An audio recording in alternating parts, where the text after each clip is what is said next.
Of course, one of the major problems that we face in all this is the fact that most people simply don't have the time to investigate any of this stuff. They don't have time to really take the rose-colored glasses off and look at the world the way it needs to be looked at. They don't really have time to analyse the situations that they live in. They're so busy trying to pay the rent, put food on the table, look after the kids, and maintain their job, whatever it is.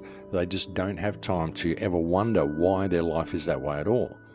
You know, so many people are caught up in suburban situations, in really bad situations. They're just working constantly, they're trying to get by, and they never ever stop to think why it's such a struggle.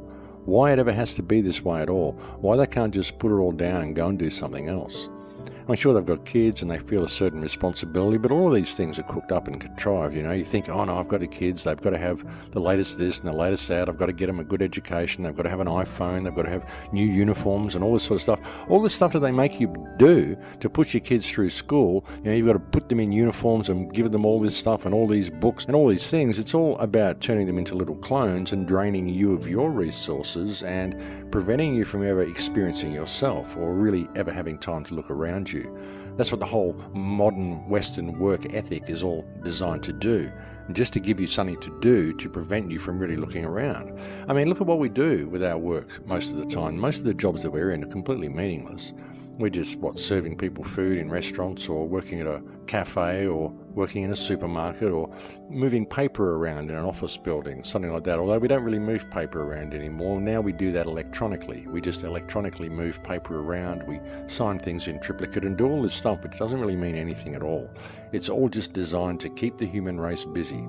That's why we make everything to break, not just to support the economic model so that you can keep buying tyres for your car and keep getting parts fixed on it. It's also to create mechanics, give people something to do, put stop and go signs everywhere, create all these mechanisms that slow us down and make us walk between lines and make us pay to be alive and keep us busy by whatever means possible. And that's one of the greatest tools of control they have as well, the whole fact that they keep us busy, and so many people are not prepared to just put it all down and walk away.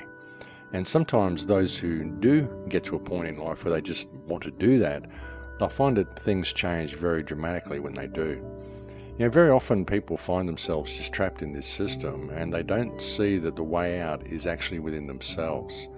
That's what this whole experience has been about. That's what it's all about, is finding that which is in yourself, finding that spark of you that exists within you. And so many people have lost that. We measure ourselves up to all these different parameters and all these different models and all these different things we think we should be, but we miss out on us. We miss out on that spark of you that is you, that experience that you came here to have. What is that? It's there somewhere in the back of your mind if you can search. It was there when you were a child, I'm sure it was. There'd be something there, some reason. Didn't you think you were special when you were a child? Didn't you think there was a reason for you to be here? You weren't just randomly born, that you came here to do something. This was a special place, a special time, and you had a special reason for being here. I think every child feels that at some stage, and what if it's true? What if it's true? Because I would suggest that it is. I would suggest that you do have a special reason to be here. We all do, and that special reason is to experience you, to experience us, for me to experience me to the fullest of my potential, to find out what I am and what I can do with this experience. And everything about this reality, this society, prevents us from ever doing that.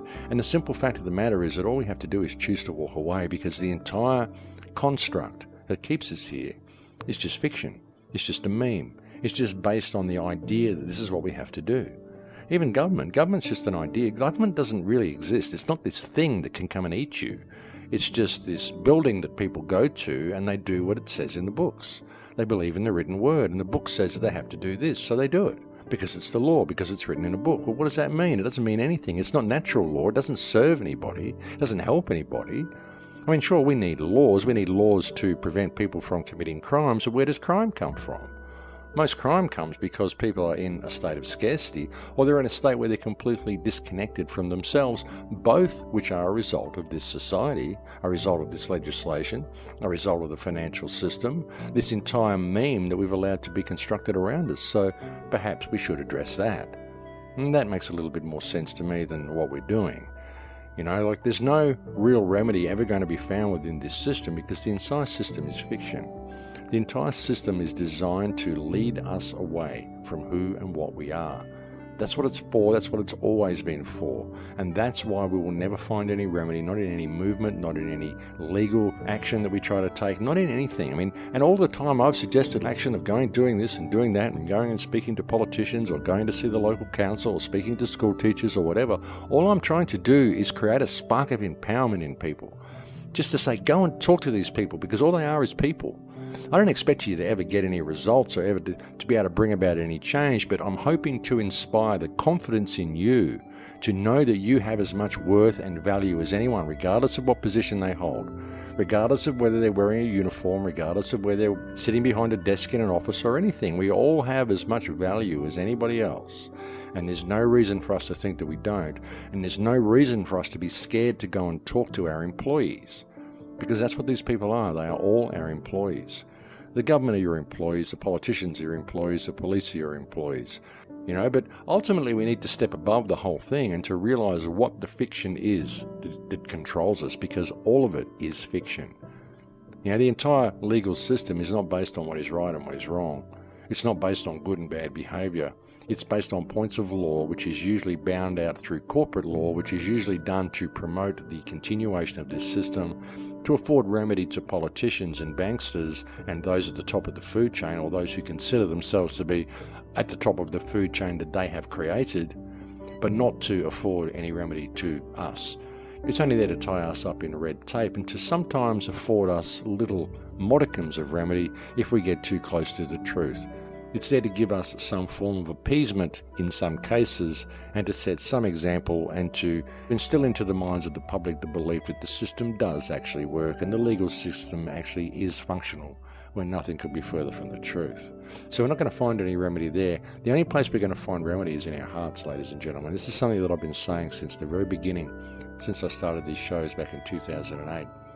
And it'd be very interesting for you if you are a new listener and you were to go back and listen to the shows since 2008 and see the massive amount of changes that I've made in the way I even view this situation, the way I view what controls us. And I've gone down so many different avenues. I've tried to reach so many different people.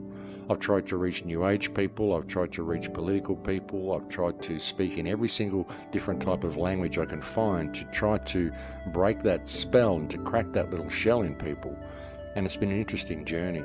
It's been an interesting journey so far, getting to this point and seeing how close we are to the end game actually coming online, because the system really has revealed itself now. I think everybody really does know what's going on. Help by spreading this message. Share with your friends, leave a like and subscribe if you haven't done so already. Turn on notifications to stay updated.